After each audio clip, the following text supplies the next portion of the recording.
court, and just his hunger. You know, I think we talked about it last year. The biggest thing that me, James, Tuck, Coach, all of us have in common is that we have a common goal and wanting to win a championship. And so I think Melo adds that same, hunger.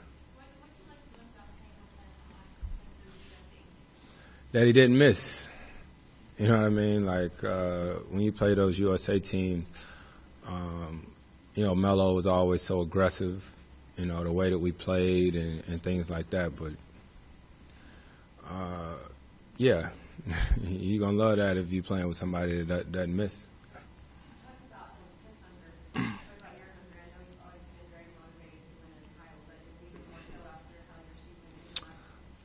No. Tell you the truth, it's going to be the same. You know what I mean? I think one thing that changes is maybe, routine and all that different type stuff, but approach and mindset, that doesn't change. That doesn't change no matter how well or how bad it goes. That's just how you built. It's got to be in you. Chris, you're over the top again today, and he has several times up his hand that this team was a hamstring away from going finals. How painful was that for you then? I don't mean actual injury itself, but not being able to be out there, how it went down, how tough, and have you put it behind you? How do you look at all that? It was tough. Obviously, I wanted to play, but it was what it was. But I took a couple weeks or whatnot, rehab when the season got over, and then it was back to work. And we not going back in time. You know what I mean? So all I could do was get back to work and get ready for the season. Man, if that's the toughest thing, then I'm living a real good life. You know what I mean? So it's definitely up there as far as basketball goes. Being out there on the court, not being able to influence the outcome. If that doesn't do something to you, then you're in the wrong profession. So.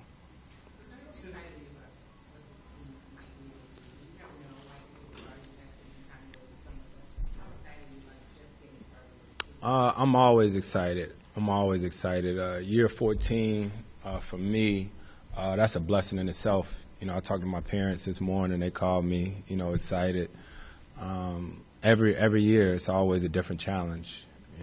Last year it was whether or not, it was enough basketballs on the court for me and James. You know what I mean? This year is going to be something else. So who knows what the story or the rhetoric's going to be. But for us, it's all about putting in the work, and that's what training camp and, the beginning of the season's for. What was June like for you? Did you know once the season ended that you wanted to come back here, or was there a decision-making process prior to your free agency? Did you watch last year?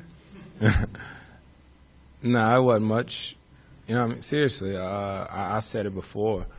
When you're a kid and you're in the backyard and you're playing with your friends and you want to get to the NBA and play in the NBA, that's all you're thinking about is basketball. It's basketball. And, the fun that we had last year,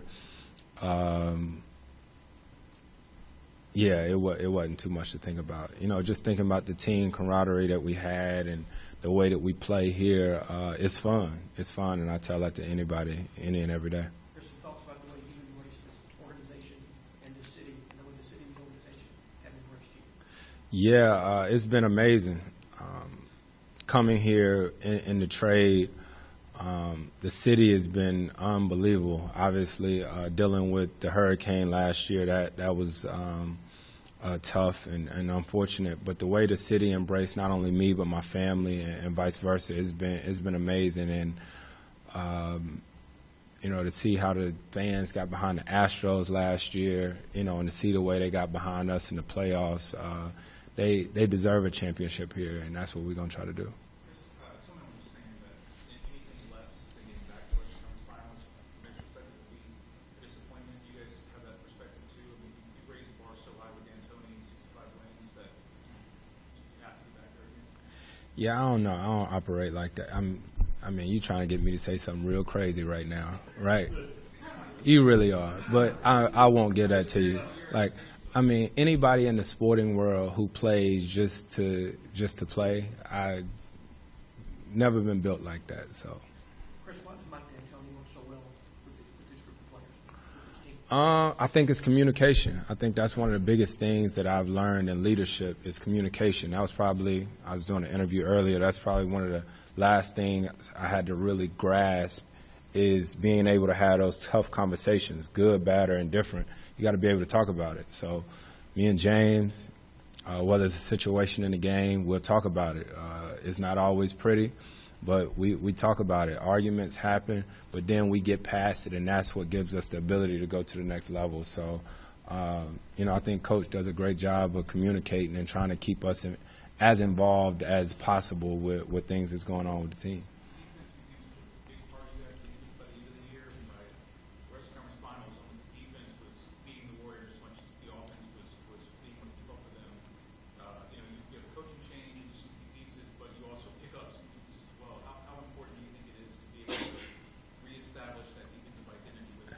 Yeah, I think it's funny because, that's what happens when, other people get a chance to tell your story. But from day one last year, our defense is what we focused on. You know what I mean? Everybody just wanted to talk about us playing fast and shooting threes, but defense was our focus last year from day one with Camp, with Tuck, with Trevor, with Luke, and all of us.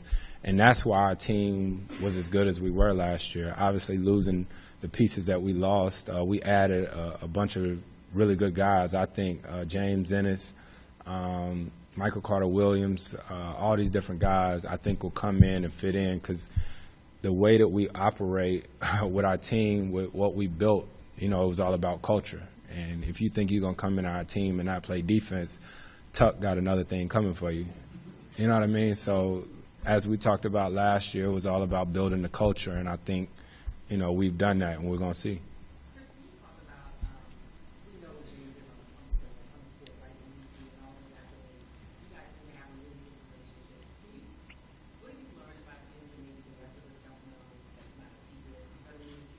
I don't know. I think, James and I, we just really work well together. And I think it just stems from how our relationship started with communicating. You know what I mean? And, he's fun. And the biggest thing that we both have in common is we love to be in the gym. When you got somebody that just loves to play basketball as much as James, people will see the step backs or the Euro steps and all that. When you play on our team, if you're watching a game and you see him make a tough step back, everybody like, wow. But we expect that because he practices it. We have guys that just stay in the gym. And, when you have a guy like that, and he wins the MVP, everybody on our team didn't go crazy. It was like we sort of expected. Chris, Mike, tell us why P.J. Tucker is so special.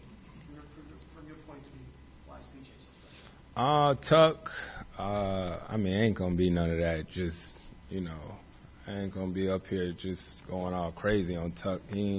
But I've known Tuck since I was 10 years old. You know what I mean? So it's a different relationship. It's a trust. I know about him playing overseas and, when we was younger and people sort of, doubting him and saying he was an undersized forward and all this stuff. So Tuck just built different.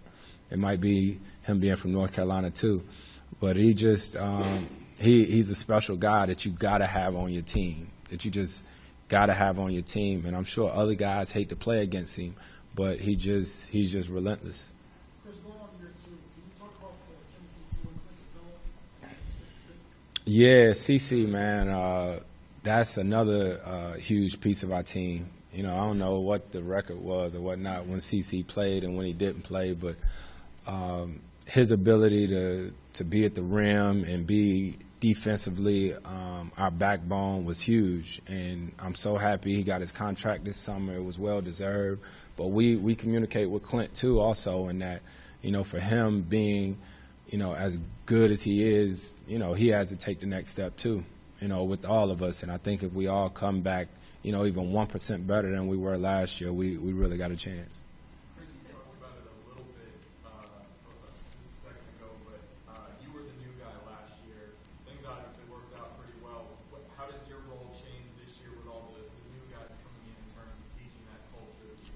Yeah, I think we just got to communicate it and talk to them as much as possible. For me, last year, I remember our very first team meeting, Coach showed a diagram of the best shooting game last year, and there was only 2 mid-range shots. You know what I mean? So early in the season, I was sort of getting to the elbow, and I might just need to circle out. But communicating, coach came up to me and was like, play. You know, he was like, hoop. You know what I mean? And I think that's when I got more comfortable at just taking whatever shot was there. But then you just figure it out. And the best part about it is nobody knows how many shots you've attempted all game long. You know, we just play hard and we play together. And at the end of the game, we won. That's cool.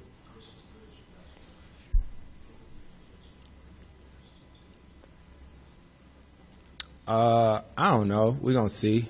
One thing that I don't do when I walk in the locker room is ask everybody for their birth certificates. You know what I mean? Like, seriously, I know what you're saying about younger guys, but I don't know, but we'll see. Last question, guys. With 14 years in, you said you were blessed to be here. You always have the same kind of mindset and intensity. What is it that you do to like take the next step? What is something that you said, okay, this year I need to do more of? Something.